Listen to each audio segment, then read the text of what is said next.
Muy bien, buenas noches a ustedes, nuestros amigos televidentes de este su programa en Tres Puntos. Aquí estamos para compartir esta próxima hora con informaciones de interés. Buenas noches, Javier. Buenas noches, Guillermo. Buenas noches, amigos televidentes. Hoy martes tenemos un programa con muchos comentarios y muchas opiniones para todos ustedes. Bienvenido a su programa en Tres Puntos.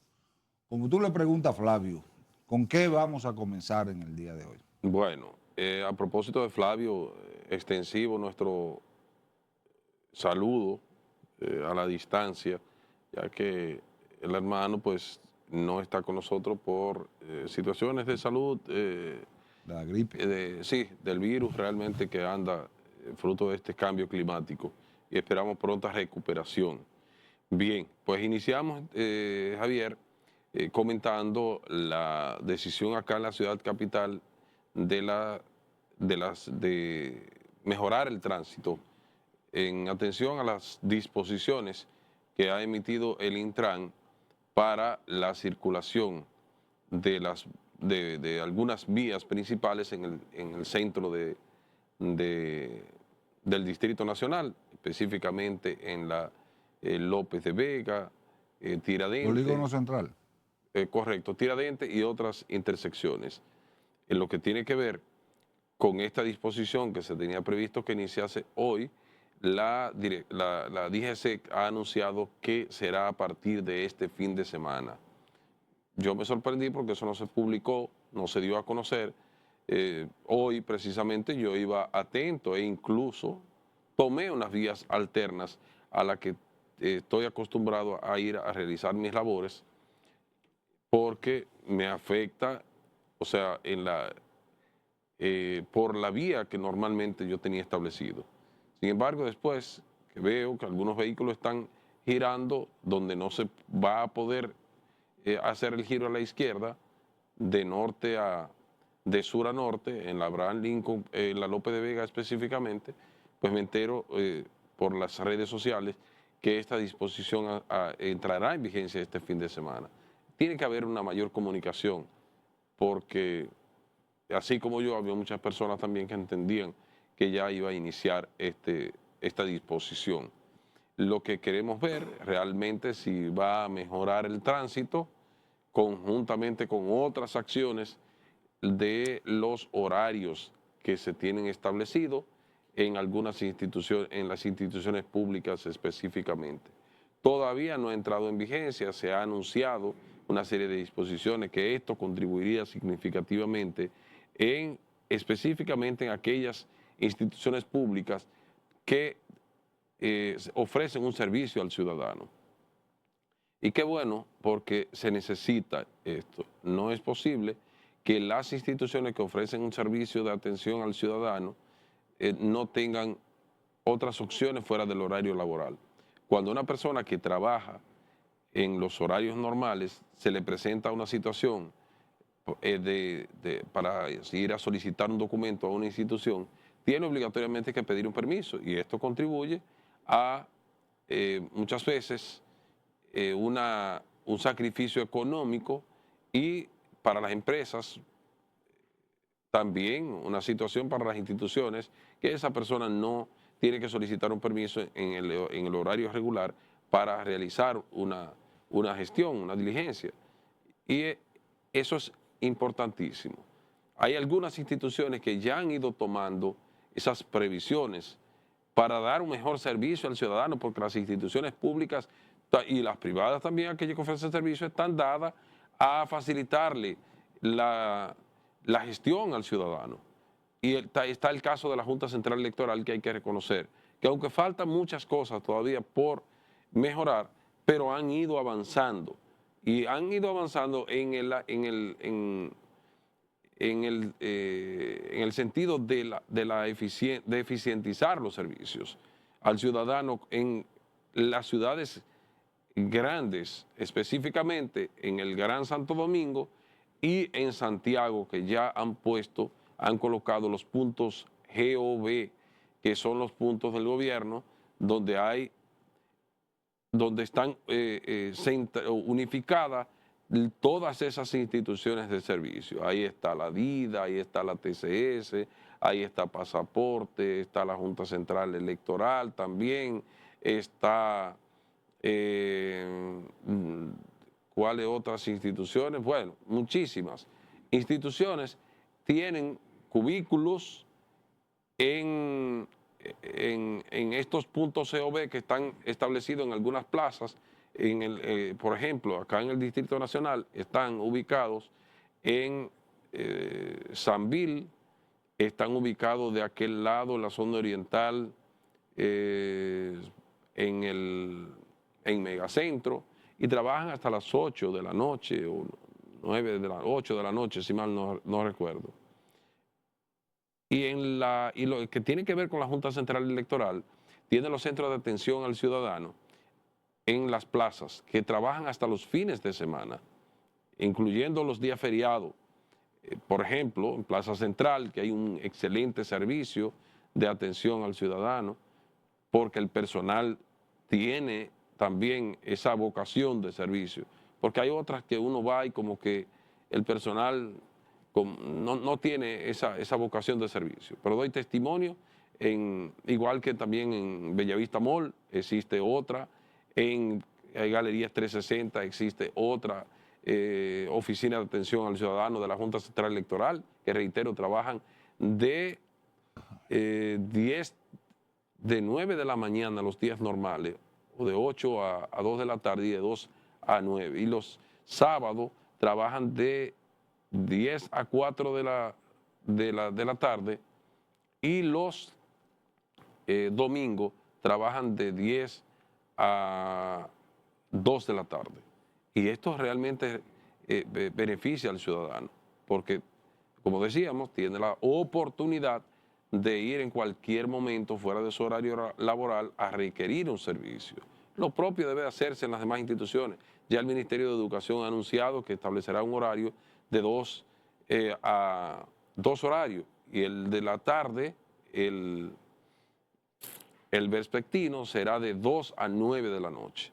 Lo propio lo debe hacer el Ministerio de Educación Superior, Ciencia y Tecnología, y las demás instituciones que tienen un servicio al usuario, al ciudadano, de manera continua, para que mejoremos esas atenciones al ciudadano, porque en la medida que se mejora, Javier, tendríamos la oportunidad de bajar hasta el tránsito también, porque si todo el mundo sale a hacer sus gestiones a la misma hora, pues eso es entendible que el taponamiento de vehículos va a continuar.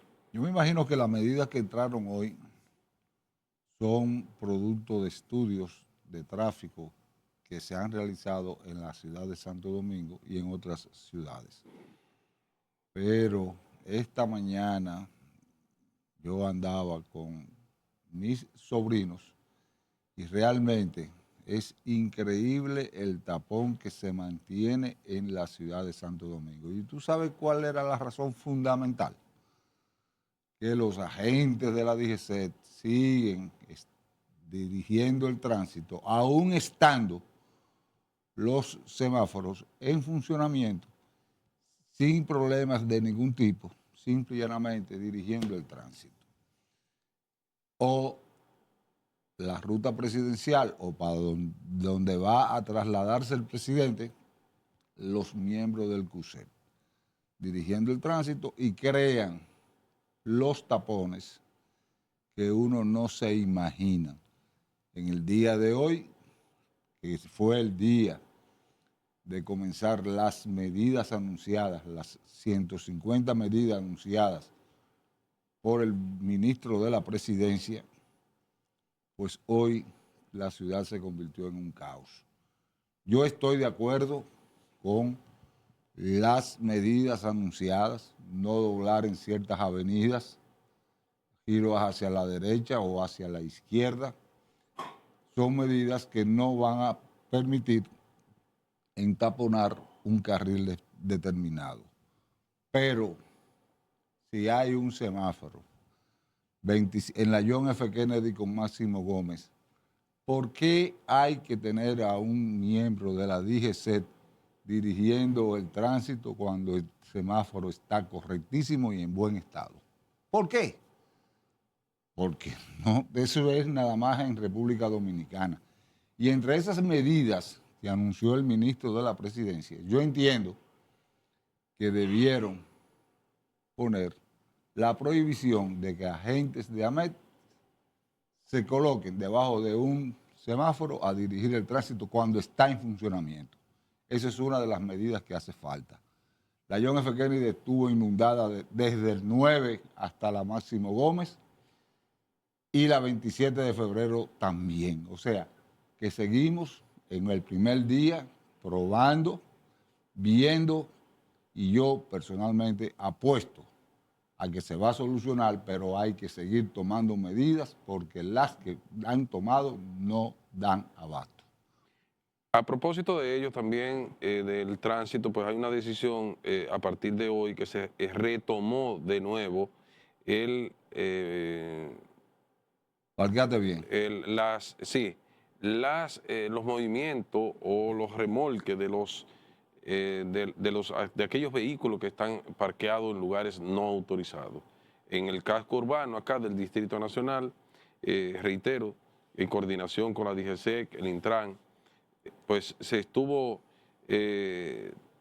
realizando un operativo supervisado por el propio director de la DGCEC a los fines de ir descongestionando el tránsito según ellos. Y esta decisión de la Dirección General de la DGCEC, del Intran y de Parquéate RD también, pues del operativo No Estaciones, del Plan Nacional RD se mueve, enfocado, según ellos dicen, en fiscalizar y en regular y fiscalizar los vehículos mal estacionados en las principales vías. Esto, si funciona, Javier, o sea, si se está haciendo en los lugares que están previamente establecidos aquí en el Distrito Nacional, específicamente en el sector Gasco, Piantini, vemos que hay lugares para estacionarse. Pero si no se ha hecho esto, yo entiendo que si se hacen esos operativos en lugares no ya regulados, no, yo creo que no es lo correcto. Porque primero hay que hacer eso que se está haciendo en esas principales vías de congestionamiento, para luego entonces hacer las remociones de los vehículos. Lo propio debe de hacer también, porque no es mover, no es llevarse un vehículo para fiscalizarlo y que se vea como una recaudación de fondos. Es cumplir con lo que establece la norma, la ley de tránsito terrestre, porque eso está bien especificado. ¿En qué momento un vehículo se puede llevar al canódromo? Y es lo que sí está mal estacionado, lo que deben de moverlo, si no aparece el dueño, a un lugar donde no afecte, pero no llevárselo a un canódromo para solamente fiscalizar y cobrar los impuestos correspondientes. Lo propio está pasando también, Javier, y amigos televidentes, para irnos a nuestra primera pausa, con los policías que andan patrullando las preventivas, y los propios AME también, con las motocicletas. AME no, DGCEC.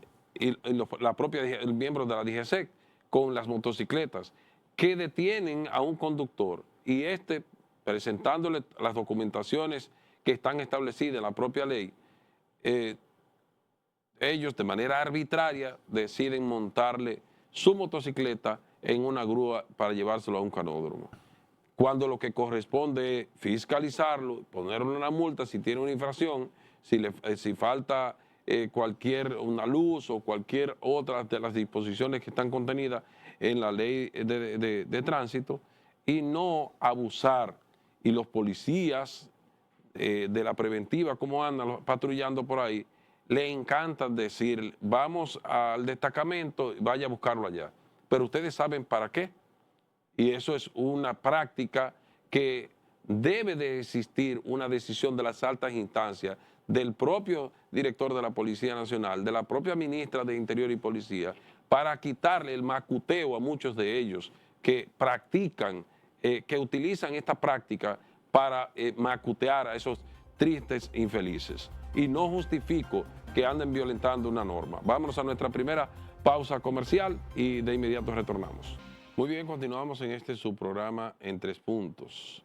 Y esta situación del tránsito que nosotros realmente hablábamos, Javier, en el segmento anterior, es una situación desesperante en el Gran Santo Domingo específicamente, porque andar en la ciudad acá en las horas pico y Que muchas aquí no hay veces ya hora no, y pico. muchas veces no pico. Bueno, las picos se conocen como el horario normal de labores a la entrada y a la salida del trabajo, y muchas veces también al mediodía, cuando las personas suelen trasladarse a almorzar. Pero este congestionamiento del tránsito es una situación que esperamos que estas medidas que se están tomando puedan traer los resultados esperados a la ciudadanía. Y lo propio pasa en Santiago también, porque Santiago se ha ido trabajando más con el asunto de las diferentes alternativas para el transporte, y esperamos que no lleguen a el caos realmente que nosotros estamos viviendo con el transporte acá en el Gran Santo Domingo. Porque cuando uno, Javier, conversa con una persona del interior y lo primero que le dicen es eso, que odian y evaden venir acá al Gran Santo Domingo por los asuntos del tránsito, porque una persona que viene del Cibao tarda más tiempo muchas veces de Pedro Brán a entrar a la ciudad que de Pedro Brán a Santiago. Entonces imagínense ustedes. Pero bien, lo importante es que se estén evaluando las posibles medidas o posibles soluciones en ese orden, Javier. Así es, las medidas hay que esperar, Guillermo, que se vayan aplicando, porque no fueron 5 o 6 medidas, fueron 100 y algo de medidas. Hay que esperar que se vayan aplicando, ver el resultado. Pero eso de cambiar el nombre de Parquéate Bien por otro nombre, eso es característica de los países subdesarrollados.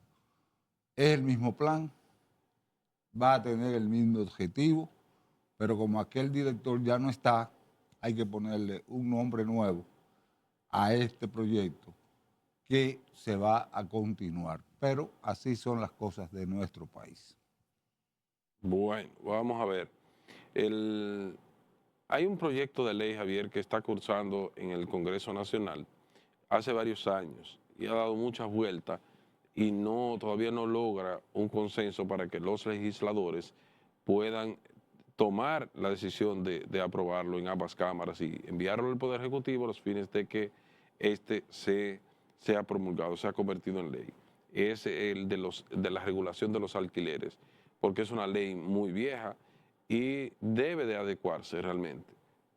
¿Por qué? Porque eh, diríamos que hay muchos privilegios para aquellas personas que no cumplen con su responsabilidad en el pago de los alquileres y cometen muchos abusos.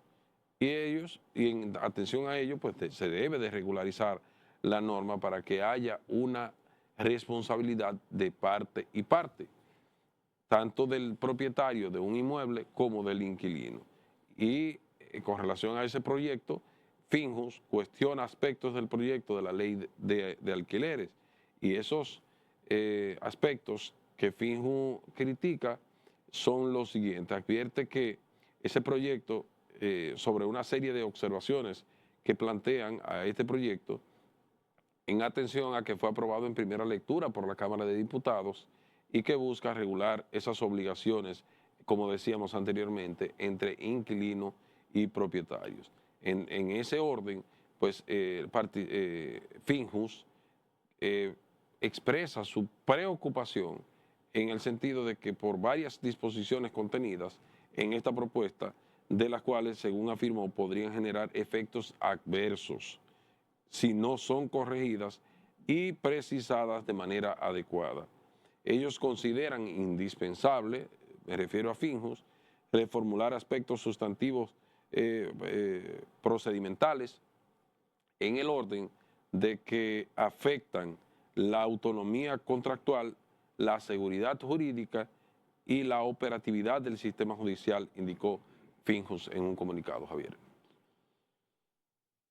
La ley de inquilinos es verdad, de la ley de alquileres, es una verdad absoluta de que es una ley que tiene bastante tiempo y ya está desfasada para lo que es las relaciones contractuales en este momento entre inquilino y propietario de vivienda. Ahora, muchos propietarios de vivienda no cumplen con la ley de alquileres y quieren hacer, por ejemplo, te hablan del depósito que tú tienes que dar.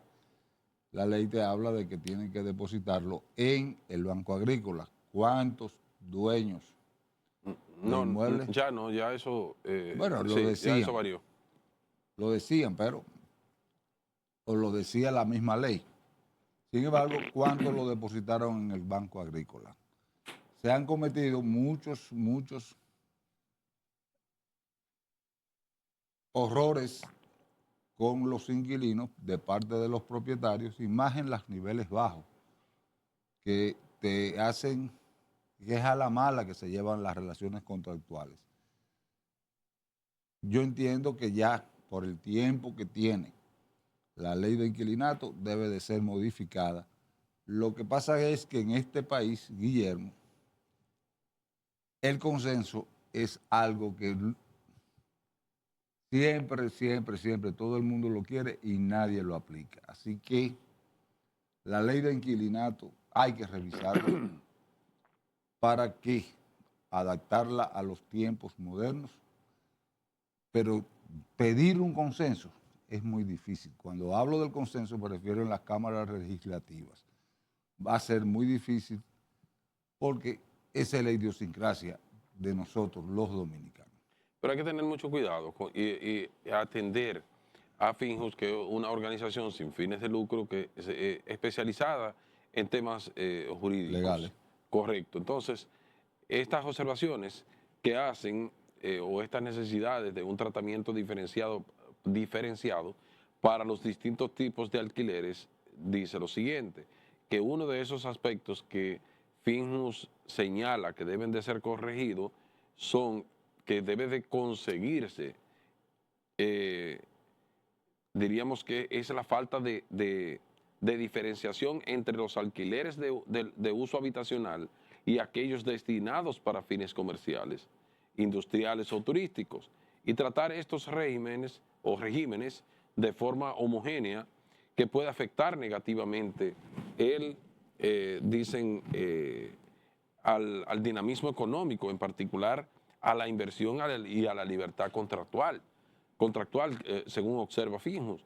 Pero de igual manera, esa normativa que está cursando en el Congreso, Finjus dice que es aplicable a alquileres comerciales o que la normativa aplicable a alquileres comerciales, mejor dicho, debe descansar principalmente en la autonomía de la voluntad, dada que estos contratos son firmados entre partes con mayor capacidad de negociación y distinto nivel de riesgo. De manera que también Finjus recomienda que la legislación se enfoque en el alquiler de viviendas entendidas como espacio de mejora fija para fines familiares o de morada fija para fines familiares o personas, y que incluyan también, dice Finjus, pues de su ámbito de aplicación los arrendamientos con fines comerciales, industriales o de corta estadía, los cuales deben seguir regulados por el Código Civil y las reglas generales del derecho privado, según dice Finjus. Pero también esta institución habla de la autonomía de la voluntad y cargas contractuales. Y dice que el proyecto, pues, en cuestión, introduce una serie de disposiciones que reducen innecesariamente el margen de negociación entre las partes. Y eso es correcto.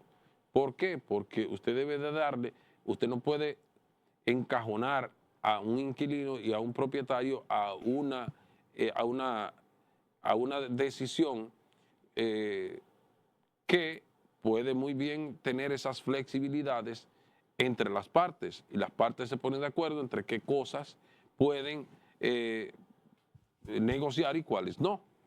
Y en ese mismo orden también, por ejemplo, en el artículo 4 impone de forma anticipada el destino del inmueble, restringiendo la posibilidad de pactar libremente su uso. Igualmente, se establece un límite obligatorio para el reajuste de la renta, imponiendo un índice oficial en ausencia de un acuerdo expreso, lo que puede desincentivar el arrendamiento formal y desincronizar los contratos con la realidad económica.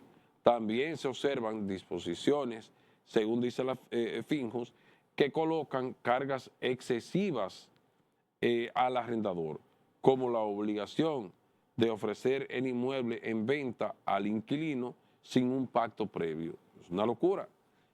O que atribuyen derechos sin base legal clara, en el sentido de como una obligación no jurídica que el inquilino debe de llevar a cabo. En este tipo de medidas deben ser objeto de reconsideración, según dice la Finjus, ya que alteran el principio de la libertad dispositiva que rige en materia contractual. Pero también hay vacíos conceptuales y ambigüedades jurídicas en ese proyecto de ley, según lo que ha establecido Finjus. ¿Y en cuáles aspectos? Es que el proyecto incurre en omisiones y ambigüedades que podrían generar inseguridad jurídica. Y un ejemplo de ello es el artículo 12, que menciona al concepto de abandono sin definirlo con precisión, lo que puede generar conflictos interpretativos y abrir las puertas a litigios innecesarios, y eso es correcto.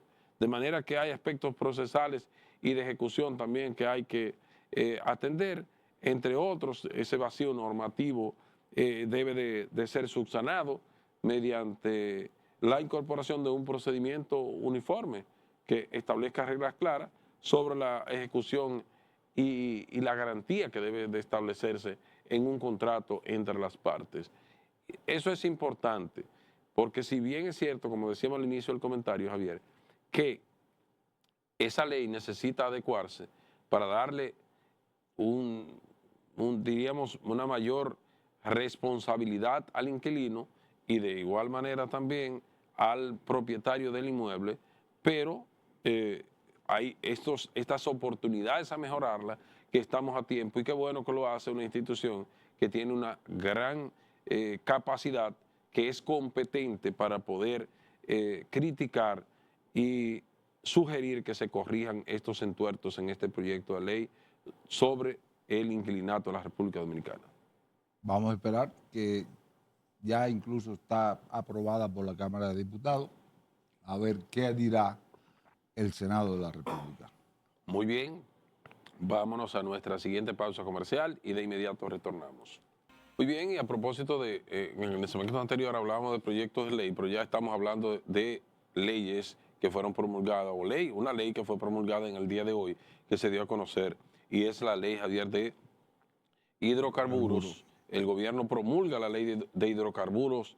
Extranjeros podrán explotar petróleo en la República Dominicana, que esto estaba vedado. La información otorgada a través de un comunicado de prensa enviado por el Ministerio de Energía y Minas afirma que la nueva pieza legislativa pues le permitirá a las empresas extranjeras explorar también y beneficiarse de los yacimientos de petróleos y sus derivados. Esto hay que analizarlo con pinza y ver en detalles, estudiar y todas las aristas para ver si esto no fue una ley, Javier, diríamos, impuesta, para hablarlo en términos claros. Porque muchas veces sabemos que los imperios meten su mano para adecuarla a sus necesidades, para no decir a sus beneficios.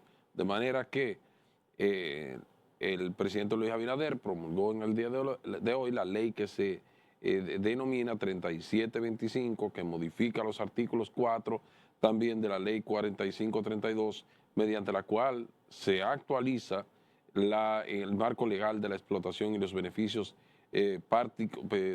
a particulares, obtenido a través de la utilización de estos compuestos o de este compuesto orgánico y otros hidrocarburos. La información otorgada a través de ese comunicado de prensa que emitió el Ministerio de Energía y Minas afirma que la nueva pieza legislativa le permitirá a explorar beneficios de los yacimientos de petróleo y sus derivados. Con la promulgación de este instrumento legal, pues se otorga igualdad de condiciones a las personas jurídicas nacionales y extranjeras, pero también, y de naturaleza pública, privada o mixta, para participar en las actividades de explotación de hidrocarburos, siempre bajo el marco regulatorio dominicano. La ley también establece que las empresas extranjeras deberán contar con un mínimo del 15% de la participación accionaria dominicana, señala el comunicado de prensa.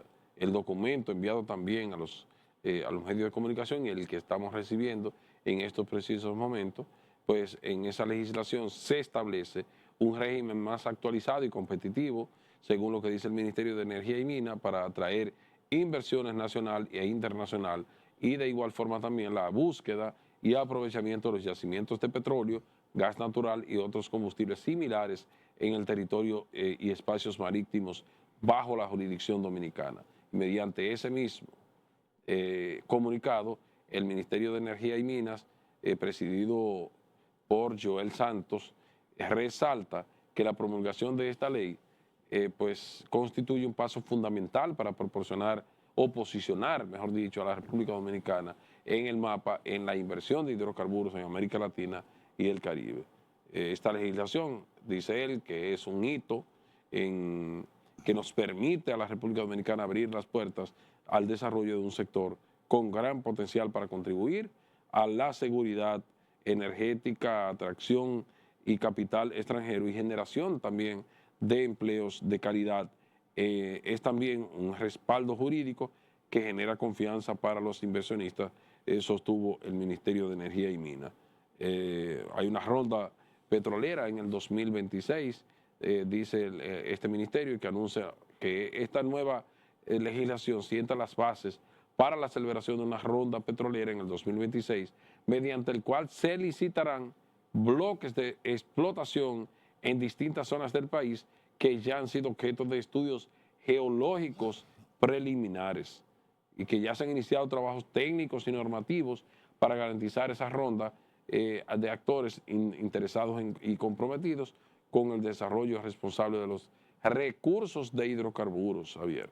Van avanzando en este aspecto. Pero vamos a esperar si realmente tenemos petróleo o no. Aquí hay petróleo, pero hay que ver. Y gas. Bueno, América, bueno, hay que ver. Mira, por otro lado, el proyecto de ley que sometió el Poder Ejecutivo para regular las bancas, hablan de bancas, pero ya en el día de hoy, un subsector de las bancas, que son las bancas deportivas, están cuestionando el anteproyecto de ley, diciendo que si ese anteproyecto de ley se somete, se aprueba y se promulga, se van a perder por el lado de las bancas deportivas 20,000 empleos. Si tú lees la información, tú te sorprenderías y dices, oye, 20,000 empleos. Es demasiado empleo que se van a perder. Pero si te vas después al detalle, esos 20,000 empleos, ninguno gana el sueldo mínimo. Simple y llanamente es una forma de ganar dinero de los más necesitados. ¿Quiénes son los que están al frente de las bancas? Independientes de los apellidos que le puedan poner. Bancas de lotería, banca deportiva, lo que fuese. Son personas que ganan mucho menos del salario mínimo, en más de un 95%. Entonces, ese sector paga impuestos solamente a los jugadores y a los entes regulatorios de juego, pero no pagan la seguridad social, por ejemplo. Los niveles de salario que ganan esas personas no es para tener un nivel de seguridad social. Vamos a ver, ojalá que se apruebe el proyecto y ojalá que se regule ese sector, porque no es posible que en República Dominicana diariamente haya más de 20 loterías que se cantan y se juegan todos los días. Bueno, vamos a ver qué pasa. Miren, en otro orden, la Asociación de Bancos de la República Dominicana, la ABA, como se le conoce, ha dado a conocer un monto significativo de recursos que permanecen en estas instituciones bancarias eh, de personas fallecidas, unas 123.555 cuentas permanecen inactivas por personas que han fallecido y estos no han podido ser retirados, estos recursos, por múltiples factores según lo que dicen ellos. Y eso asciende a un total de 9.553 millones de pesos. Hay que ver realmente, pero vamos, algunas o las disposiciones legales que hay, si no hay muchas trabas en estos asuntos, pero hay que verlo con detalle cada caso para poder significar alguna opinión al respecto. Vámonos a nuestra última pausa comercial y de inmediato retornamos. Muy bien, continuamos ya en la parte final de este espacio en 3 puntos. Antes de irnos a la pausa, Javier y amigos televidentes, nosotros decíamos que la Asociación de Bancos, la ABA, ha dado a conocer cifras que permanecen en cuentas inactivas en estas instituciones financieras por personas que ya han fallecido. Reiteramos, unas 123.555 cuentas inactivas y 9.593 millones de pesos que equivalen a estas cuentas que hemos citado. Y la Asociación de Bancos ha dicho que aunque esas cifras representan el 0.36% del total de las captaciones del sistema bancario, que asciende a un total de 2.65 billones de pesos. Pero, y dicen también que ese monto refleja una cantidad significativa de recursos que permanecen restringidos o inactivos, como decíamos, debido a múltiples factores que dificultan el acceso de los herederos a esos fondos. Pero la ABA también explica que esa cantidad de cuentas inactivas que han sido identificadas a nombre de personas fallecidas, que equivale al 1.31% del total de cuentas existentes en los bancos múltiples, que son unas 9.000 o 9.461.368 cuentas. Y este proceso para acceder a esos fondos puede verse retrasado no solo por la falta de documentos por parte de los familiares, sino también por situaciones como conflicto entre herederos y casos litigiosos, explicó el director legal de la ABA, que es el señor Junil Fermín. También por la existencia de cotitulares que no pertenecen a la familia, lo que complica aún más la distribución de los recursos. Cada caso debe ser evaluado de forma individual, como decíamos anteriormente, en el segmento anterior. Por ejemplo, hay cuentas en las que solo existe una persona, una esposa, como heredera, pero también otras en las que se identifican cónyuges, hijos, padres, hermanos o incluso beneficiarios en el exterior. Y eso es muy complicado. Y esta diversidad de situaciones obliga a que los bancos dominicanos o a los bancos dominicanos a construir expedientes sólidos, debidamente documentados, en estricto cumplimiento con la normativa vigente para evitar posibles situaciones o demanda a la propia institución. Y eso es entendible. Además, si es un cliente fallecido y tenía una cuenta en distintas entidades financieras, los familiares o herederos deben realizar un proceso legal y fiscal de manera individual en cada banco, ya que no existe un procedimiento unificado para la gestión de esos fondos entre instituciones. Pero sí es bueno aclarar, Javier y amigos televidentes, que en la superintendencia de bancos, a través del Departamento de Atención al Usuario, existe un departamento que las personas, los familiares, los sucesores del decuyo, como se le conoce en derecho, pues pueden ir a esa institución o por correo electrónico solicitar una relación un histórico de las cuentas que esa persona que falleció tenía en las diferentes instituciones financieras de los bancos específicamente. Ahí le van a aparecer, no le van a aparecer, por ejemplo, de cooperativas, pero sí de los bancos nacionales, de esas instituciones financieras que son reguladas por la superintendencia de bancos. Y ahí le van a dar una relación de todas las cuentas que esa persona tenía, pero también con los seguros, si esa persona se presume que pudo haber, que tiene algún seguro que pueda beneficiar a a los sucesores, puede a través de la superintendencia de seguros solicitar también un informe. Lo que sí hago una parte con la superintendencia de seguros y es que deben de flexibilizar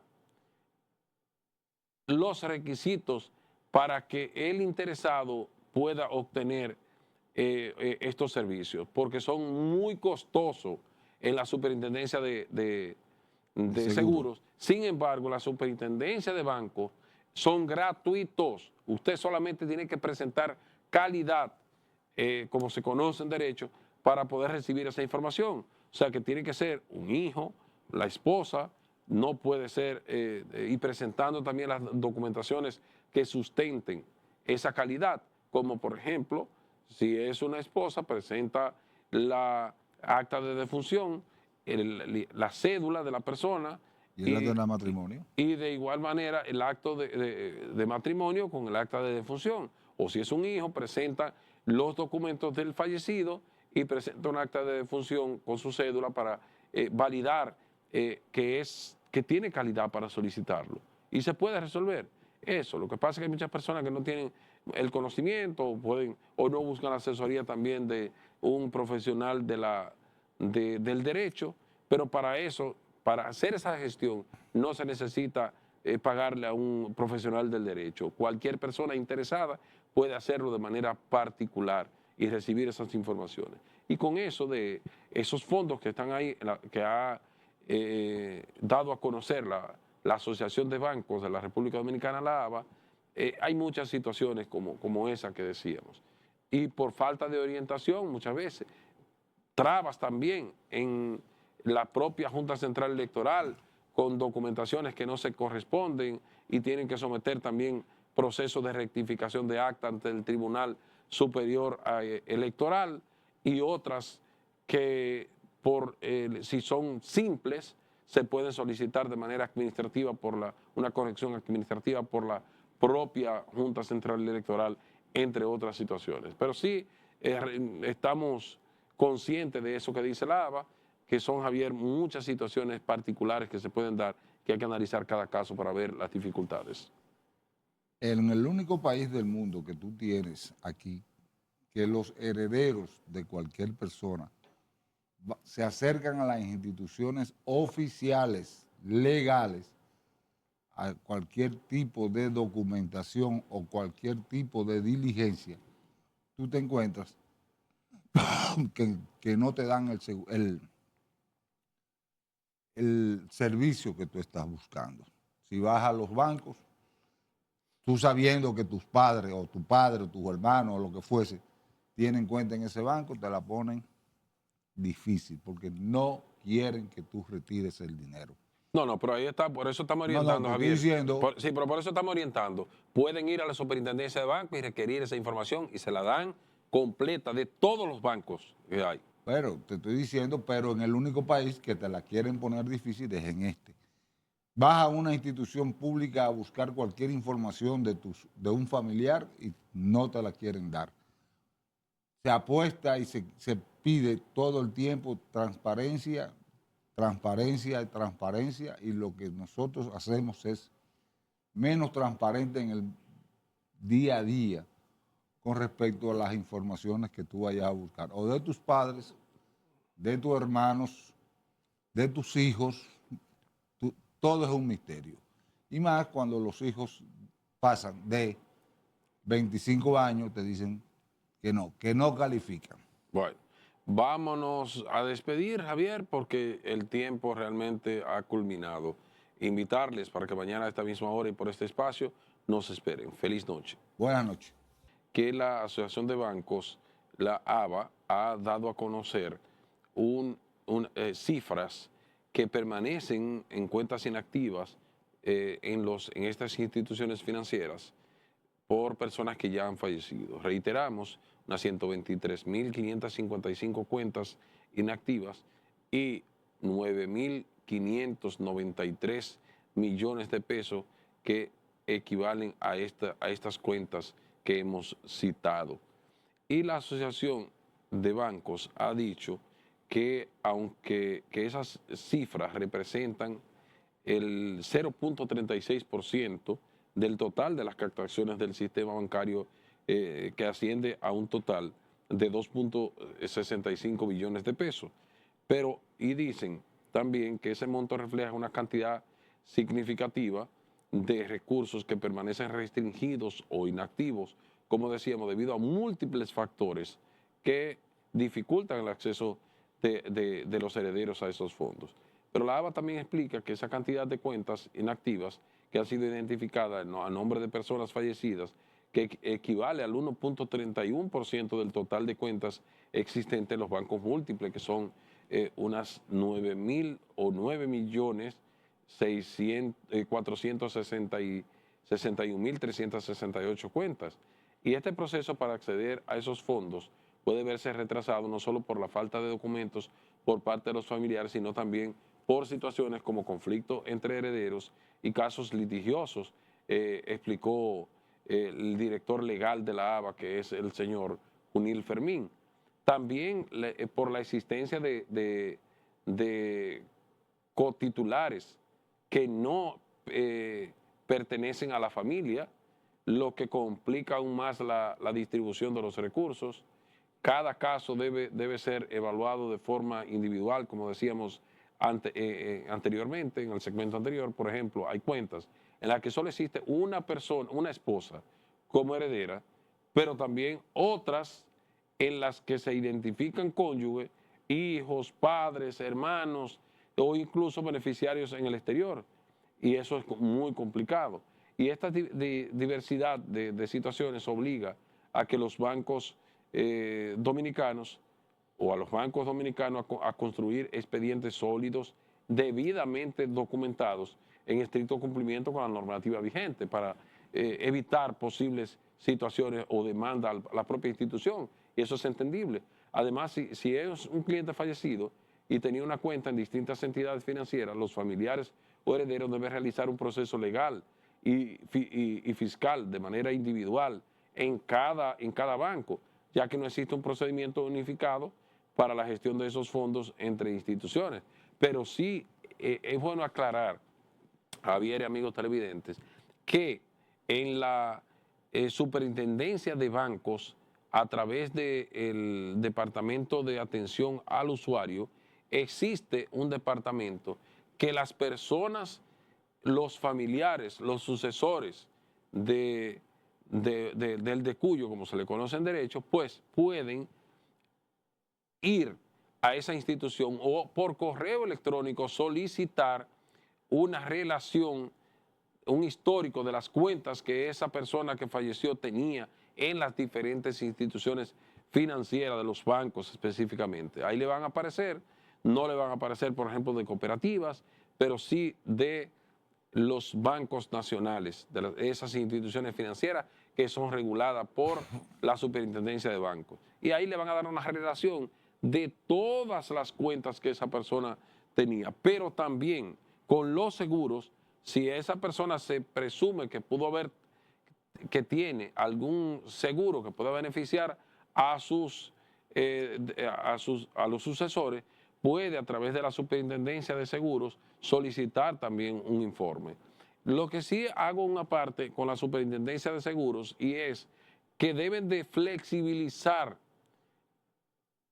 los requisitos para que el interesado pueda obtener estos servicios, porque son muy costosos en la superintendencia de seguros. Sin embargo, la superintendencia de bancos son gratuitos. Usted solamente tiene que presentar calidad, como se conoce en derecho, para poder recibir esa información. O sea que tiene que ser un hijo, la esposa, no puede ser, y presentando también las documentaciones que sustenten esa calidad, como por ejemplo, si es una esposa, presenta la acta de defunción, la cédula de la persona ¿Y el acta de matrimonio? y de igual manera el acto de matrimonio con el acta de defunción. O si es un hijo, presenta los documentos del fallecido y presenta un acta de defunción con su cédula para validar que tiene calidad para solicitarlo.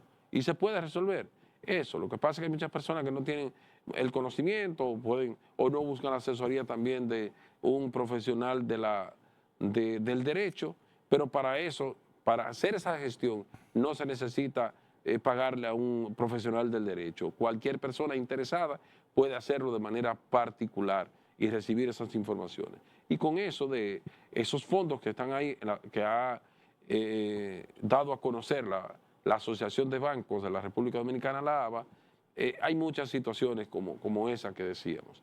Y por falta de orientación muchas veces, trabas también en la propia Junta Central Electoral con documentaciones que no se corresponden y tienen que someter también procesos de rectificación de acta ante el Tribunal Superior Electoral y otras que si son simples se pueden solicitar de manera administrativa una corrección administrativa por la propia Junta Central Electoral, entre otras situaciones. Pero sí estamos conscientes de eso que dice la ABA, que son, Javier, muchas situaciones particulares que se pueden dar, que hay que analizar cada caso para ver las dificultades. En el único país del mundo que tú tienes aquí, que los herederos de cualquier persona se acercan a las instituciones oficiales, legales, a cualquier tipo de documentación o cualquier tipo de diligencia, tú te encuentras que no te dan el servicio que tú estás buscando. Si vas a los bancos, tú sabiendo que tus padres o tu padre o tus hermanos o lo que fuese tienen cuenta en ese banco, te la ponen difícil porque no quieren que tú retires el dinero. No, pero ahí está, por eso estamos orientando, te Javier. estoy diciendo, Sí, pero por eso estamos orientando. Pueden ir a la superintendencia de banco y requerir esa información y se la dan completa de todos los bancos que hay. Pero te estoy diciendo, pero en el único país que te la quieren poner difícil es en este. Vas a una institución pública a buscar cualquier información de un familiar y no te la quieren dar. Se apuesta y se pide todo el tiempo transparencia, transparencia y transparencia, y lo que nosotros hacemos es menos transparente en el día a día con respecto a las informaciones que tú vayas a buscar, o de tus padres, de tus hermanos, de tus hijos. Todo es un misterio. Y más cuando los hijos pasan de 25 años, te dicen que no califican. Bueno, vámonos a despedir, Javier, porque el tiempo realmente ha culminado. Invitarles para que mañana a esta misma hora y por este espacio nos esperen. Feliz noche. Buenas noches.